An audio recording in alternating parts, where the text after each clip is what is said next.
إن الحمد لله نحمده ونستعينه ونستغفره ونعوذ بالله من شرور أنفسنا وسيئات أعمالنا إنه من يهده الله فلا مضل له ومن يضلله فلا هادي له أشهد أن لا إله إلا الله وحده لا شريك له وأشهد أن محمدا عبده ورسوله صلوات الله وسلامه عليه وعلى آله وصحبه أجمعين. أما بعد فيا أيها المسلمون أوصيكم ونفسي بتقوى الله عز وجل،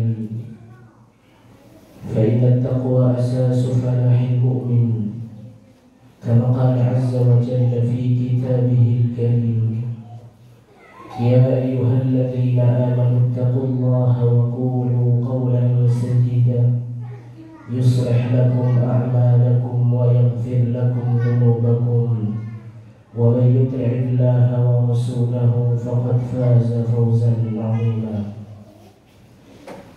Kaum muslimin sidang Jumat rahimakumullah, hendaknya kita senantiasa meningkatkan ketakwaan kita kepada Allah Subhanahu wa taala dengan cara menjalankan apa-apa yang diperintahkan oleh Allah Subhanahu wa taala dan Rasulnya sallallahu alaihi wasallam, dan juga menjauhi apa-apa yang dilarang oleh Allah Subhanahu wa taala dan Rasulnya sallallahu alaihi wasallam.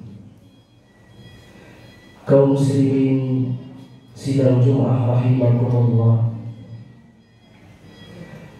Allah Subhanahu wa taala memerintahkan kepada kita di banyak sekali ayat di dalam Al-Qur'an agar kita senantiasa bertawakal kepada Allah Subhanahu wa taala.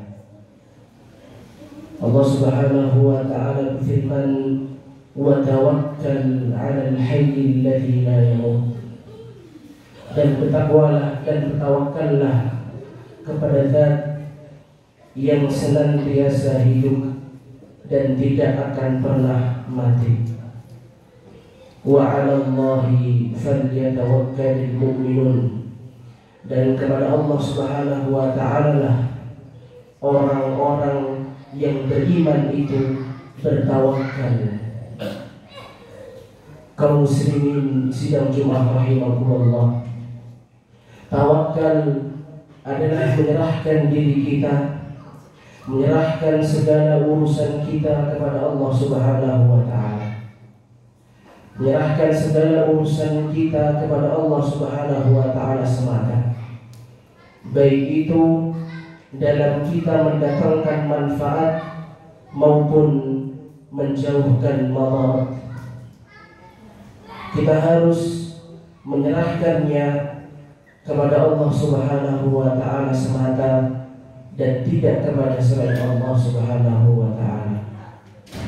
Karena bukti keimanan kita kepada Allah Subhanahu wa taala adalah menyerahkan segala urusan kita kepada Allah Subhanahu wa taala saja, menggantungkan diri kita hanya kepada Allah Subhanahu wa taala semata dan bukan kepada selainnya.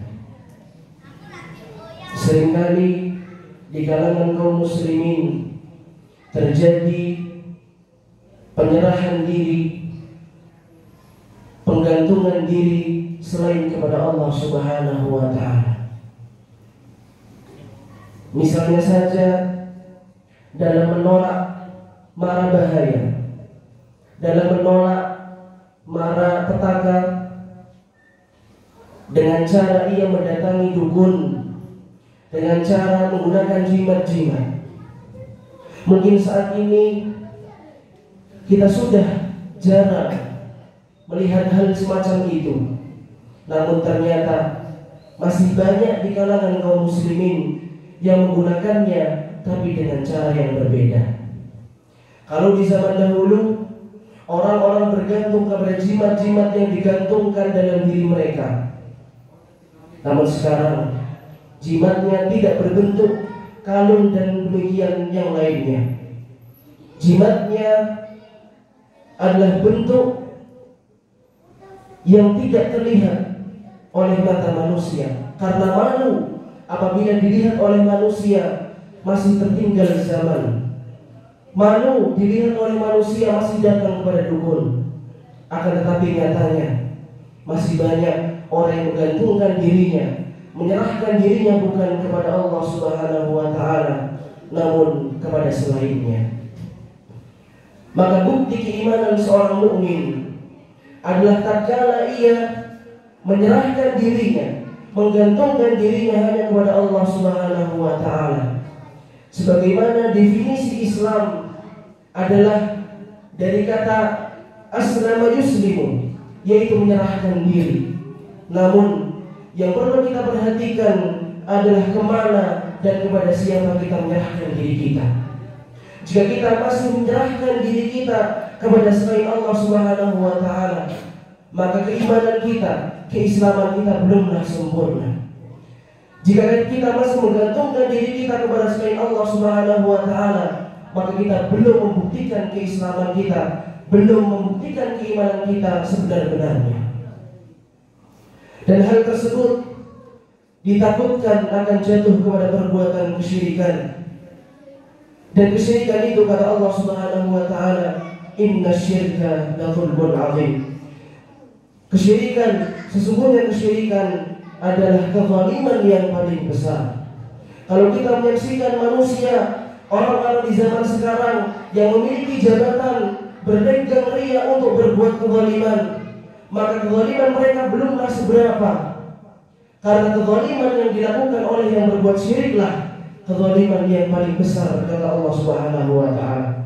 Maka jika di dalam diri kita masih terdapat kezaliman tersebut, hendaknya kita segera kembali kepada Allah Subhanahu wa taala. Segera kita buang hal-hal tersebut dari dalam hidup kita dan segera bertaubat kepada Allah Subhanahu wa taala dan tidak kembali mengulanginya. Kaum muslimin sidang Jumat rahimakumullah, tentu dalam tawakal kita kepada Allah Subhanahu wa taala, dalam menggantungkan diri kita kepada Allah Subhanahu wa taala, tidak hanya sekedar tawakal saja. Di dalam Islam, Rasulullah SAW juga mengajarkan kita untuk berusaha dan berikhtiar sebelum bertawakal kepada Allah Subhanahu wa taala. Usaha dan tawakal bukanlah hal yang bertentangan. Maka jangan sampai kita tentangkan, jangan sampai kita tabrak-tabrakkan, jangan sampai kita jadikan keduanya hal yang kontra. Usaha dan tawakal adalah satu kesatuan yang tidak bisa terpisahkan dari diri seorang mukmin. Seseorang yang berusaha tanpa tawakal, maka usahanya akan sia-sia. Karena Allah akan mempersulit usahanya. Karena Allah akan tidak memberikan ganjaran kepada usahanya. Namun jika tawakal juga tidak dilandasi dengan usaha, tidak dilandasi dengan ikhtiar, maka tidak sempurna ketawakalannya kepada Allah Subhanahu wa taala. Di dalam sebuah hadis diceritakan bahwasanya seorang sahabat berkonsultasi kepada Rasulullah sallallahu alaihi wasallam tentang apakah ia biarkan untanya tidak diikat ataukah diikat. Maka Rasulullah sallallahu alaihi wasallam bersabda, mengatakan kepada sahabat tersebut, "I'tilha wa tawakkal 'ala Allah." Ikatlah untamu, kemudian baru bertakwa kepada Allah Subhanahu wa taala. Maka tawakal bukan membiarkan untanya dilepas begitu saja kemudian bertawakal, maka itu bukanlah tawakal. Tawakal adalah dengan mengikat unta tersebut dan kemudian baru menyerahkan dan menggantungkan kepada Allah Subhanahu wa taala. Kaum muslimin sidang Jumat rahimakumullah, maka bentuk kesempurnaan tawakal adalah dengan usaha dan ikhtiar kita kepada Allah Subhanahu wa taala. kaum muslimin sidang Jumat rahimakumullah. أقول قولي هذا وأستغفر الله لي ولكم ولسائر المسلمين من كل ذنب فاستغفروه إنه هو الغفور الرحيم.